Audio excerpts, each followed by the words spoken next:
Again, we have a producer-consumer problem. This is our main. We talked about this already. Actually, these are global variables.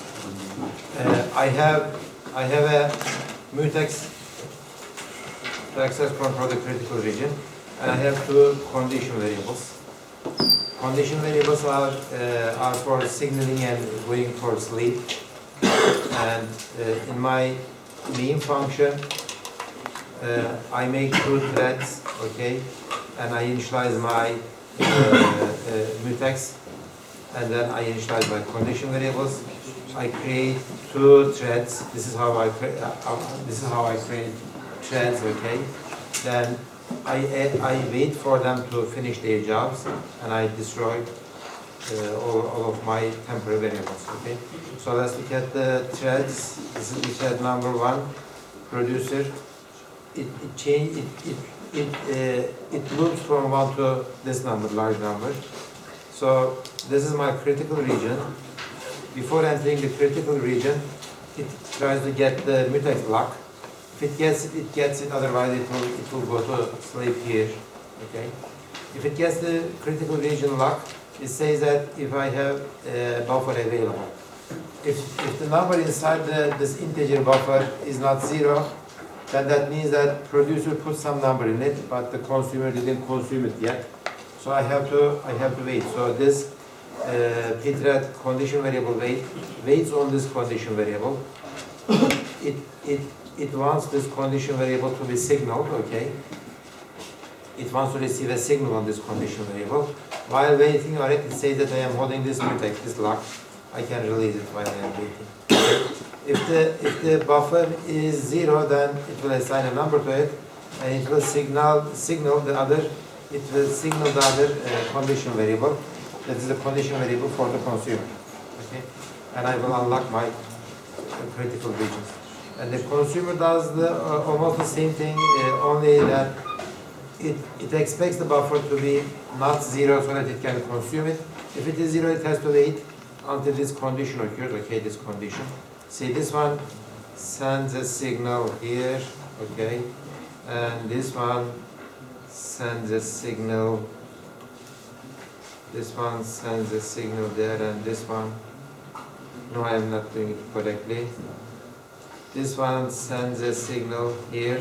This one sends a signal here, and this one sends a signal there. Okay. So each one is waiting for the other's signal. This is how you use condition variables with the mutexes. Since I am not counting any buffers here, I am not using any semaphores. Two condition variables and a mutex is good enough for them. Okay, so as I said, this is in C, standard pthread library. Last time we looked at this and then we stopped. You have any questions? Yes. Hocam 2'den fazla thread olduğu zaman o condition'lar nasıl olacak? Well, if you are sharing your buffer with more than 2 threads, then condition variables are not that good. Okay? In that case, you should use semaphores, because when you use the semaphore, let's say you have n threads trying to share the same variable, then you use this counting thing. Okay, you just make it down on your semaphore. If the semaphore reaches 0, that means that no other thread can enter that region or can use that resource. So semaphores are good for if you have more than 2 threads. Okay. There are some ways of making this work for more than 2 threads, like signaling everybody, something like that. Signal everybody. And do we have that one? Yes, broadcast this one. Signal multiple threads and wake all of them. You can do that too. But if you have more than 2 threads, if you are trying to share the same memory location with more than 2 threads, then that means that you may need a semaphore instead of a condition variable. So we have used this one and this one, but not this one. If you say, if anybody is waiting for this condition, then you will say that broadcast this signal, so I wake all of them up. Okay, we talked about this, and so for the busy waiting, we had the test and set instruction. We had the Patterson's algorithm. We didn't like busy waiting much, and then we started talking about going to sleep instead of doing the spring lock.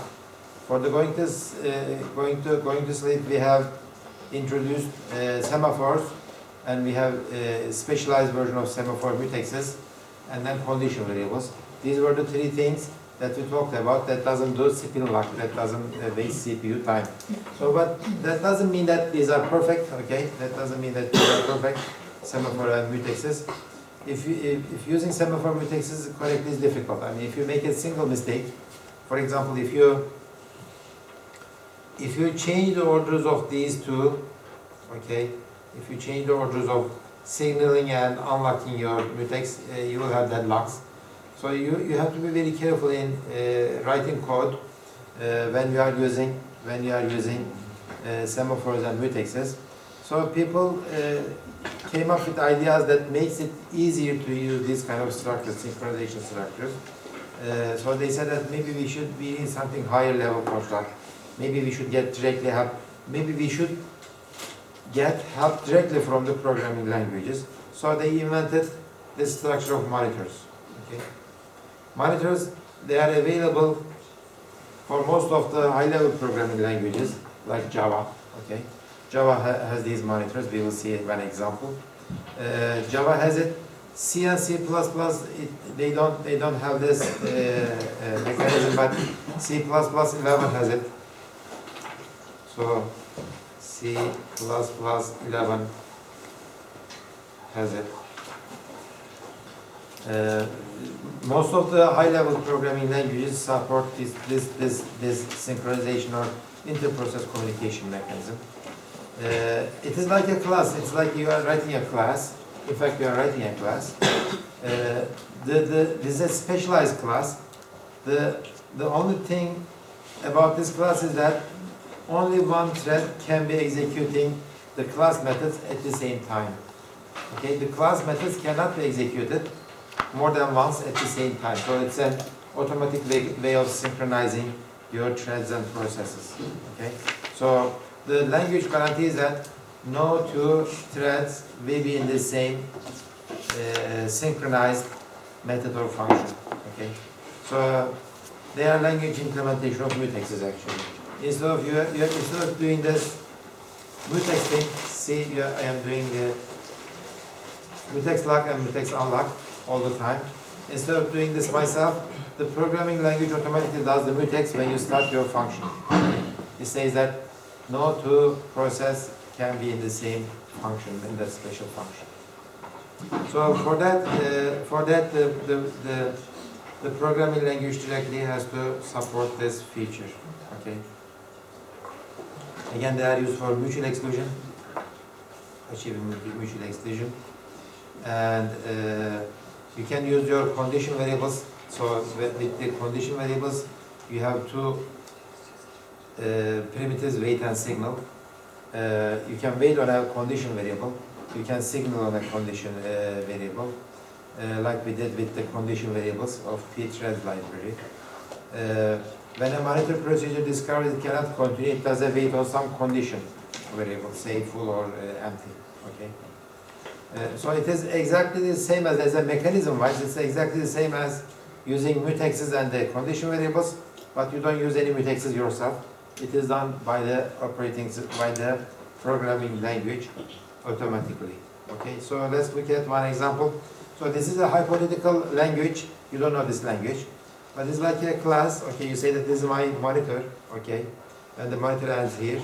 Inside the monitor, I have some resources. I have condition variables, and I have my procedures or functions or methods. Okay, so this function cannot be executed at the same time by more than one thread or process. The same is here too. Okay, so if you wait on this condition, or if you signal on that condition, then I am achieving whatever I wanted to achieve before, and we are not using any mutexes here, no mutexes, because it is done automatically by the operating system. So there are some issues with some not issues, but the details that about the monitor that we need to know. One is the how do I block, how do I continue, how do I sleep, how do I signal others, okay? Wait and signal. These two we already know, different versions of it. There are other things like,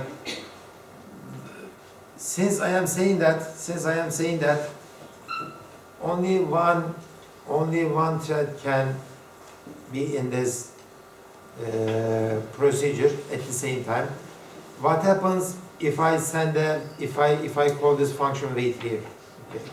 When I say wait, okay, I have to wait in this procedure, and no other threads can enter this procedure now, since I am waiting in it. So what happens? So there are different solutions, different approaches. One guy says that signaler should block and waiter runs, okay, after a signal call. Or maybe I did wrong. I should say signal. When I say signal, see, let's go to this example. Here I am sending a signal, okay? Signal means that some other process or thread can continue now. If that other thread is waiting on this condition variable, it can continue. That's what it means, right? But since I am running in the procedure, in this monitor procedure, and I am letting somebody else run in it too, that might create a problem with the monitors. That's the problem here. So when I send a signal, one approach is when you send a signal, your signaler blocks and the waiter runs. Somebody else says that signal can only happen when exiting the monitor. You cannot call signal in an ordinary place. You have to call it before you enter, before you exiting the monitor. Or signal keeps running, waiter resumes when the signal exits monitor. Okay, so we will use this approach or combination of these two. Actually, we won't care about who is going to run next. I will just a signal and I will send a read. So this is one example of monitor usage. This is my monitor, okay, producer consumer. I have two conditions, okay, 1, 2 condition, and I have an integer count. And this is my insert procedure, and this is my remove procedure. And outside this monitor, this is my monitor, the whole monitor is here. Outside this monitor, I have the producer and I have the consumer. Okay, so it is very easy to use actually. Let's look at the monitor, producer. In an infinite loop, I produce an item and I insert this item to the producer consumer monitor with the insert method or procedure. Okay, so I keep inserting, and in the consumer I keep consuming, removing it. Okay, so I remove an item and I consume it, and that's it. That's my code. And the producer consumer monitor code is not that difficult either.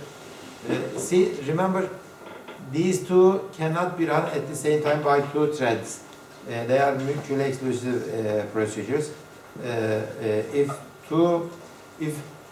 If the producer and the consumer at the same time calls these two procedures, insert and remove, one of them has to block because they are mutually exclusive. So that's why I don't have any mutexes. So in the insert procedure, if the count is n, that means that I don't have enough space to insert my data, okay? So I wait on this full condition variable.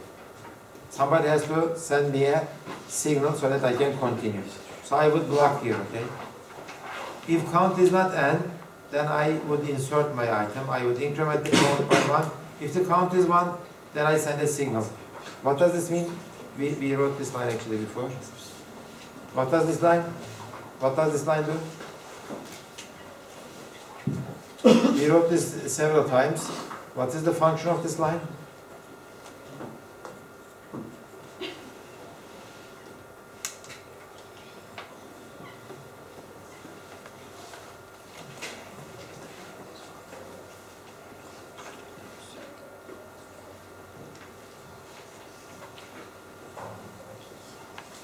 Sıfır olmayacak mı? Sıfır. Tam cümle söyle bana. Sıfır ne demek bilmiyorum. Count 1 ise sinyal gönderiyor boş diye de. Niye 1 Orada öyle yazıyor işte. İşte count eşittir sıfır. Diyor yüzden ne işe yarıyor bu? Sonra bu ne işe yarıyor bu sıfır? 3 ya da 4 defa yazdık bu sıfırı.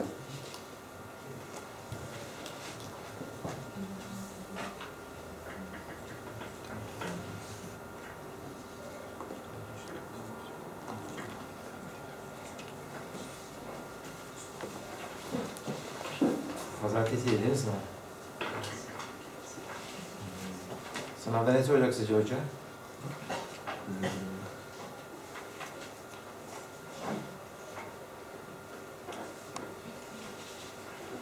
Okay, let's continue. Maybe we can come back to it. This is the procedure remove. Okay, it returns an integer. This one takes an integer. This one returns an integer. Okay, if the count is 0, then it cannot continue because it cannot remove anything. So it waits on this condition empty. Okay, and this is how I remove it. Just remove the item. The detail is not important. I decrement the count by 1. It says that if count is n minus 1, then signal full. So these two are kind of are paired. They are brothers. So what does this do and what does this do? This one sends a signal to where? Where is the receiver of the signal? The receiver of signal is here, right? And the receiver of this signal is here. What does this do? This one says that if the count is 1, that means that before I incremented this count, the count was 0. So the consumer couldn't continue because the count was 0. The buffer was empty. If the buffer was empty, then consumer must be waiting on my empty condition. Okay, so I should send an empty signal so that the consumer can continue. Okay, so that the consumer can continue this case. Similarly for the other case, if count is n minus 1, what does that mean? If count is n minus 1, previously the count used to be n. That means that the buffer was full.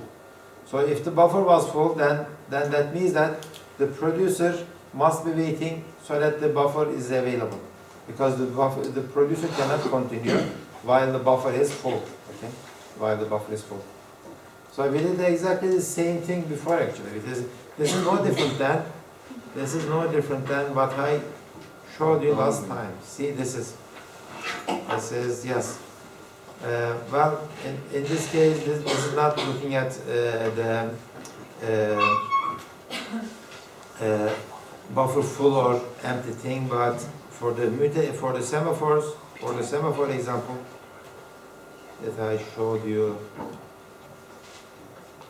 last time. Where is my semaphore? No. Semaphores. Spin lock. Okay.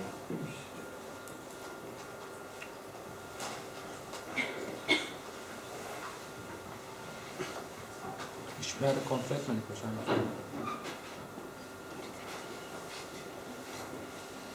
Okay, it is the same as this one.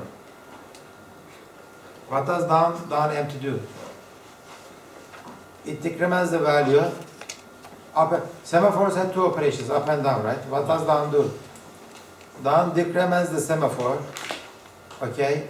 If the original value is 0, then before decrementing, it just goes to sleep. Okay. That's what down does, right? It either decrements the value or does the sleep. What does up increments the value, okay? And if the original value is 0, it then sends a signal to anybody waiting on that semaphore. Anybody. When I say up empty, okay, up empty, okay. If empty is 0, then when it says up empty, if anybody is waiting on this semaphore, it would wake up and continue. Okay. So semaphore, whatever semaphores are doing under the hood is done by myself here using this logic. Okay, with the monitors. I check if the buffer is full.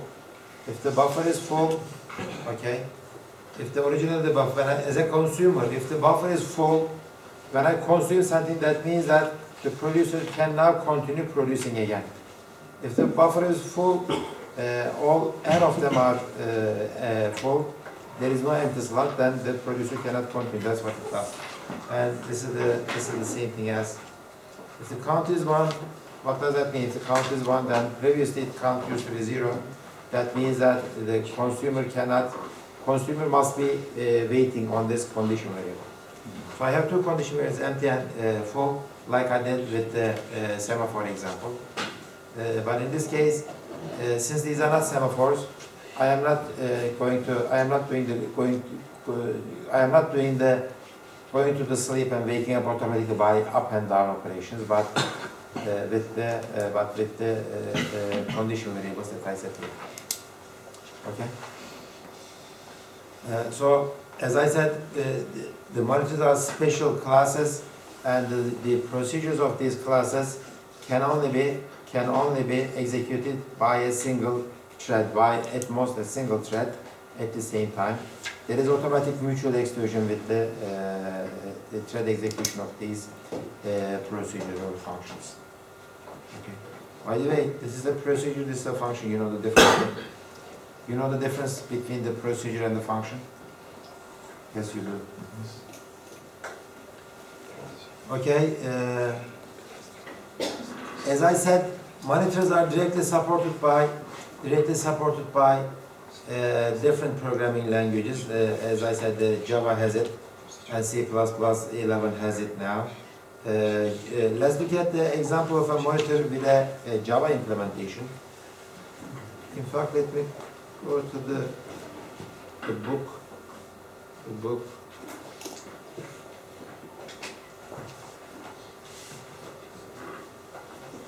Okay, this is my producer-consumer Java program. Okay, this is in Java. This is my public class producer-consumer. I have this is the number of slots available in my buffer, 100. Okay, I have a producer and a consumer. These will be two threads. Okay, a producer thread and a consumer thread, and these are two inner classes, static inner classes, producer and consumer. In fact, this here, producer is here. It's a static class. It's a static class producer and static class consumer. What do I have? Okay, and this is our monitor. Okay, so this is my producer, and this is my consumer, and this is my monitor class, special class.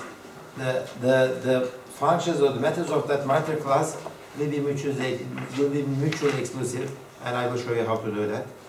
Okay, this is my class, a name producer, a consumer, and our monitor. Okay, so I have three objects: PC and monitor. And so inside the monitor, I will have two operations. One operation for insertion of the producer data, and the other one for the removal of the produced data. It will be exactly the same as the previous example. Okay, and this is my main method. It says that just p.start and c.start. P is my producer, and producer is here. Okay, it starts here and ends here. Okay, this is my producer. Inside my producer, I have this function named method named run. See, producer is a thread. It extends the thread class so that it behaves like a thread. One key thing that when you are writing a thread in a Java programming language, you need to provide this function run. Okay. You need to provide this function run. I don't call this run myself. I just call start, but run is automatically called by the system. So I have an item in an infinite loop. I produce item and I insert that item into the monitor. Okay. Produce item doesn't do anything. You can do anything you want. Just produce a integer, just random number. It doesn't matter whatever it is. So the consumer does the similar stuff. Run item in an infinite loop. It removes from the monitor. So see this, okay? This part and no, this part. Since insert and remove is part of the monitor, okay, is a special class, insert and remove cannot be run at the same time. They are mutually exclusive. They cannot be run at the same time on the same object. I am running insert and remove on this object monitor, okay, my monitor. They are mutually exclusive. If insert is running in this thread, remove cannot run. It will be blocked. So the Java programming language automatically provides this mutual exclusion mechanism so it kind of synchronizes these two operations, these two methods. Okay. So let's look at any questions on this producer and consumer classes. Let's look at the monitor, then I will come back to it maybe. Inside my monitor, I have my buffer and integers. And I have my counters and indices. Count is initially 0, low is 0, high is 0. Low and high will be used to, okay, it will be a circular buffer. What's a circular buffer? A circular buffer, I cannot draw it. Maybe I can do it there. Okay.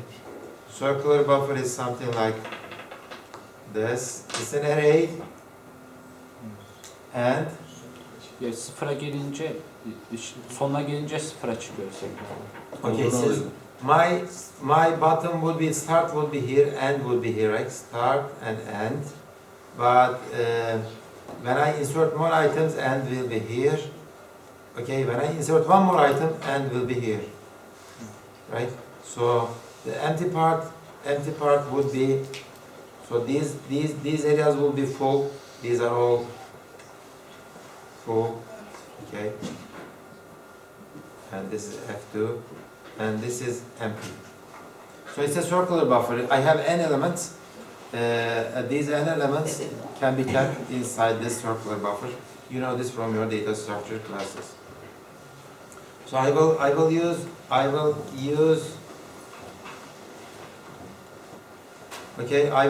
this circular buffer mechanism. That's why I have low and high. Instead of start and end, I have low and high. So this keyword synchronized is a Java keyword. It says that the synchronized functions or synchronized methods cannot be executing at the same time on the same object. On the same object. Okay? They cannot be executed at the same time on the same object. Not for this class, but on the same object of that class. Since I call them on the same object, mom remove and mom insert, so that is serving my purpose then. So let's look at insert value. If count is n, then I will say go to sleep. Go to sleep is a very simple method that I wrote here. Go to sleep. It calls wait method. Okay, it calls wait method in a try block, and it catches interrupted exception. What does it do when it catches the exception? It just returns from this sleep. So it waits. When it wakes up, it throws an exception, and I will catch that exception, and I will continue.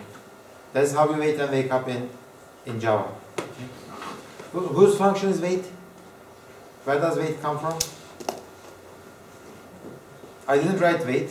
Okay. See, this is my monitor class. Okay.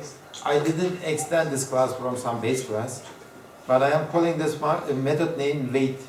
Where does wait come from? Whose method is that? Monitörün değil mi hocam? Sistem eğitimi. Yes, it is monitor's method, but I didn't write it, right? The monitor starts here and here. I don't see. It has three methods: insert, remove, and go to sleep. It doesn't have any method called wait. It didn't implement it. Direkt sıkılsın. That's the answer. The wait is the method from the object class. Remember object class? How many methods do you have in the object class? We have the hash function. Remember that, right? We have the clone. We have toString, right? We have equals, and we have wait. We have notify. We have notify all. We all talked about those, but we didn't talk about wait and notify all, right? So now today is the day where I talk all of the object class member functions, member methods. Okay. So I would call wait, and when the wait is over, it throws an exception. I catch that exception, and I will come back here. So if count is n, again the same code. If count is n, that means that the buffer is full. I cannot insert. I need to go to sleep. I need to go to sleep. Okay. Then if the count is not n, then I would put this value that I received from the code, okay, into this buffer position high. Then I would increment high by 1, but I would take the modulo of n. So I would do the modular arithmetic, and I would take the modulo of n. Then I would increment count by 1. If count is 1, that means that I am doing the insertion thing now, okay? I am producing. If count is 1, that means that the consumer can start consuming, right? So this is sending a signal. So where is the receiver of this notify? The receiver is whoever is sleeping on this object of this monitor. Okay. Remember, I have a single monitor. My monitor is here. And I use two methods of monitor: insert and remove. Okay. So I would call notify, so that if anybody is waiting, sleeping on this monitor, on this condition, then they will continue. And the similar thing is happening with the remove function, remove method. Okay, if the count is 0, then I cannot do anything because I have to go to sleep. I would go to sleep, the same thing here. And if the count is not 0, then I would set buffer low to value, and I would increment low by 1 and take the modulo of n, increment the number by 1. If the count is n minus 1, that means that my buffer used to be full. Now it is not full. I have at least one space available. Then I will call the notify, and I will return the value. Okay, so this is a compilable and runnable code in Java that does the monitor example for the producer-consumer problem. Yes? Daha demin kodda condition variable'a göre uyandırıp ya da uyutuyorduk. Burada sadece 2 thread mi giriyor monitörün içine ki hiç şey göndermiyoruz, condition variable göndermiyoruz. Yani notify dediğimizde direkt onu uyandıracağını nereden biliyor ya da? Çünkü ikisi aynı şeyin üzerinde, yani bu hani oradaki hikaye şuydu. Şu condition variable'ı bekleyenler varsa onu uyandır diyor. Değil mi? Burada aynı obje üzerinde çalıştığımız için orada şey demedik, yani şurada bak hani bu hani ne demiştik, monitörler sınıflar gibidir demiştik, özelleşmiş sınıflar. Öyle dedik ama daha önceki kod, daha önce gösterdiğim örnekte şu consumer producer'ın bir objesini yap, onun üzerinde çalış gibi bir şey demedik. Doğrudan nasıl çalıştık? Sanki statik metot varmış gibi çalıştırdık, değil mi? Dolayısıyla ortalıkta bir obje diye bir şey yok. Java'da obje var ama. Monitörün bir objesini yaptım. Bu objenin üzerinde bekleyen varsa onu çağır diyor. Objenin üzerindeki şeyleri çağırıyor. Bekleyin diyor. Notify dediği zaman bu objenin üzerinde bekleyenler. Bir de notify all var. Birden fazla bekleyen falan varsa onun manası o. Herkese sinyal yollayabiliyor. So this is how Java directly supports our monitors. Remember, monitors are not so different than condition variables plus the mutexes. But since the mutexes are automatically handled by the programming language, I don't need to take a lock and release the lock. That way, I don't make any mistakes related to mutexes. All I'm concentrated on is the condition variables. Okay, and conditions and variables are done this way. So the synchronized keyword in Java is used for inter-process communication synchronization. Okay. Why did we do the inter-process communication? We did the inter-process communication either for synchronization or data sharing or communication. Okay, so this is how you do the synchronization. This is how you do the synchronization. Synchronization can be done using semaphores, can be done by the conditional variables. Mutexes are not used for synchronization. They are used for critical region locking and unlocking for mutual exclusion. So those are important differences between. I introduced many things. We talked about critical region, we talked about mutual exclusion, we talked about synchronization, we talked about buffer sharing, right?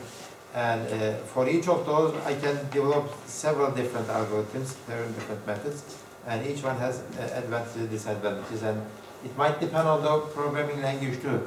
Since Java directly supports these monitors, in the Java, I don't need mutexes actually. But in C programming language, I don't have monitors. That's why I need to use pthread library with condition variables along with the mutexes. Okay, so read this chapter a few times. Look at the examples of the web, and you will understand it better. And try to write code. Try to write your own code.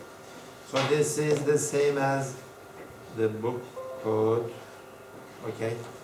So this is what we are going to do all the time. I'm going to introduce you something, and at the end of the introduction, I will say that this is nice, but there is this problem. This is nice, but there is, I mean, we did the same thing with the spin locks, and we did the same thing with the semaphores and the mutexes, and I'm doing the same thing with the monitors.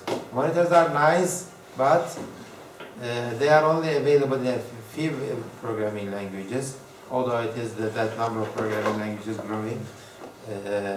Other problems is that monitors, semaphores, mutexes are fine on a single machine, even on a multiprocessor. It is okay because when you are doing the single machine, when you are sharing a common buffer, you disable the interrupts, you disable the memory bus, so that no other processor or no other thread or process can write to that location.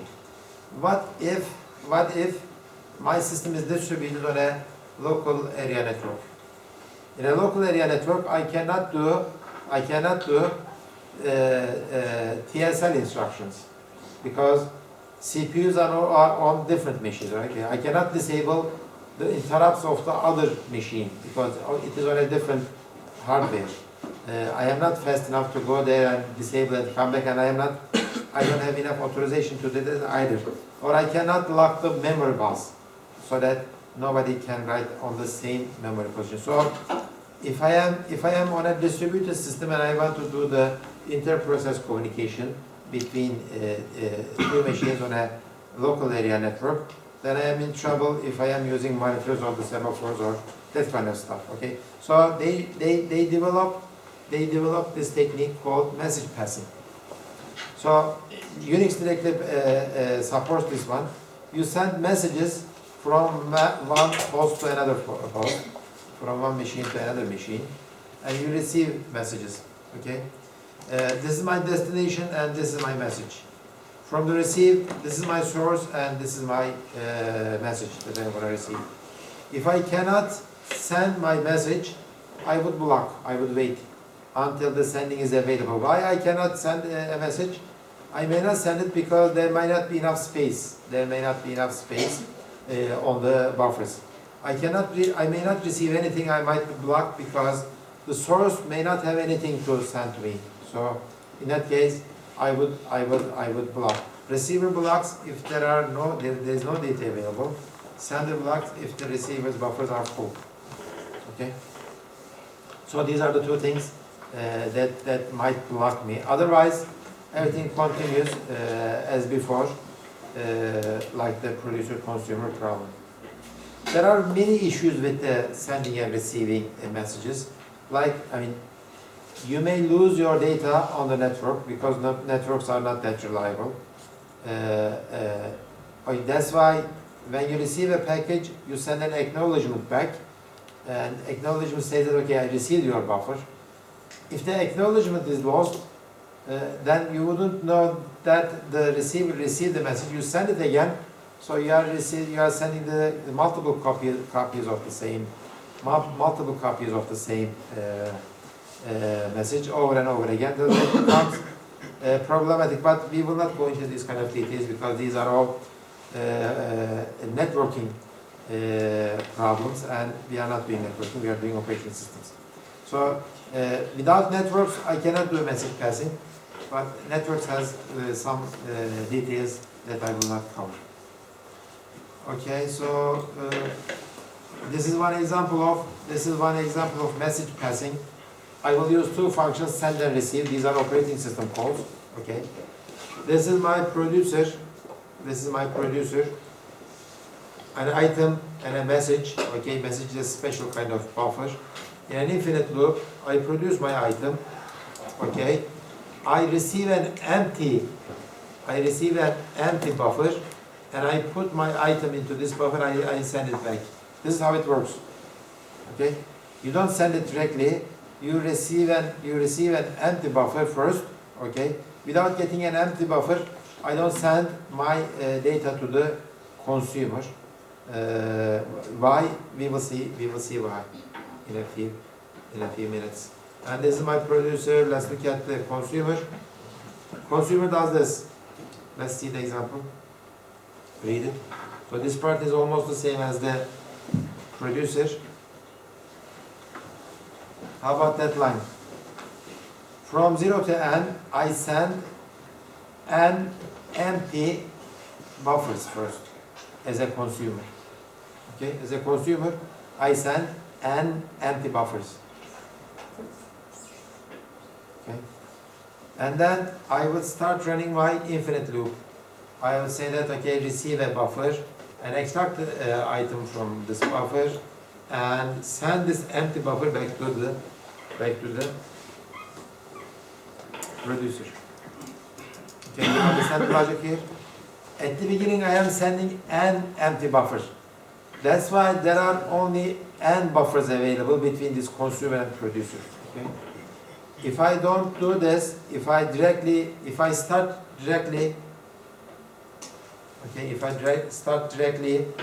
as a producer sending my data to the consumer, then I may need infinite number of buffers because this is an infinite loop. This one cannot start without receiving a buffer, right? So they are exchanging buffers between themselves. It is not like producer is producing and sending it to the receiver all the time. It says that producer has to receive the empty buffer. There are a total of n buffers. Okay, let's say n is 4. Okay, so the producer, and this is the consumer. Producer takes this buffer, fills it, and sends it to the consumer. And the consumer takes that buffer, extracts it, and sends it to the producer. But there are total of n available buffers. Right? You cannot exceed the number of buffers of n in any way with this structure. So this is important. Otherwise, I may need infinite number of available spaces inside my networking structure or operating system structure. Okay. So when you say producer consumer, it's like producer sends and consumer receives. No, it doesn't work that way. Producer sends the data inside a full buffer. Consumer takes the data and sends back the empty buffer. Okay, so that's how we achieve at most n buffers with this consumer producer structure. Okay, so this solves the problem of synchronization between two different machines living on different parts of the world, not on the same computer, not on the same CPU or multiple CPUs, but on different computers. Very generalized method doing it. So how come, since this is a very general, why don't we use this all the time? Why don't we use this solution instead of using mutexes or instead of using monitors and that kind of stuff? Why? Because this is so heavy. It uses lots of operating system stuff, and it needs to solve lots of complex network questions, acknowledgements, flow control, error detection, connection, message ordering. Message ordering is very important. If one of your messages get lost, the others will not be lost. So you need to receive it back, the original one. So that might change your ordering and authentication. There might be some other processes trying to hack your system, and you should be careful about that too. So message passing is, although the usage is simple, it has many problems. If you are on the same machine, if you are on the same CPU, two threads, they are already seeing the same variable, so we should use our monitors or the mutexes in that case. Even though I had to solve lots of problems with those two, it is easier to deal with those problems on the same machine. Okay? So this is called message passing. Do I have anything about message passing? No. Okay, any questions? Any questions? Sorusu olan? Bir tane soru sorun, araya verelim. Şu anda aranızdan yiyorum, tamam mı?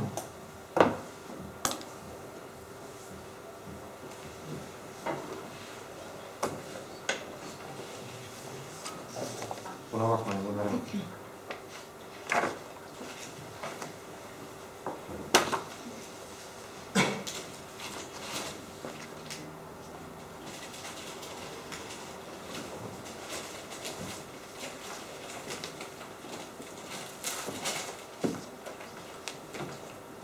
Hocam, prosedür gelirken... Başka derslerde de bu oluyor mu ya? Hoca yapıyor mu başka derslerde hocam? Soru sorun diye. Yapıyor mu? Hocam, Böyle bir garip durum olmaması lazım. receiver'da hocam boş buffer gönderiyor ya diğer taraf. Consumer boş buffer gönderiyor ya. O receiver'ın içinde o boş buffer'ı sayıyor mu? Sayıyor mu derken? Yani tane Sayma diye gönderiyor. bir şey yok ya. Yani ne kadar boşluk olduğunu. Paket kaybolup olmadığına bakıyor mu hocam? Mesela Ha, onların hepsi işletim sistemi tarafından hallediliyor. Ya ben sen deyince onun sen olduğunu biliyorum yani. Onu kabul ediyorum. Yani ben göndermiştim ama sırası bozulmuş falan filan, onların hepsini alttaki protokol network dersinde görmüşsünüzdür. TCP zaten TCP'nin UDP'den farkı ne? Ne yapıyor TCP? Ben diyor paket aldıysam sıralı alırım diyor, tam alırım diyor. Eksiklik varsa bunu tamamlarım diyor.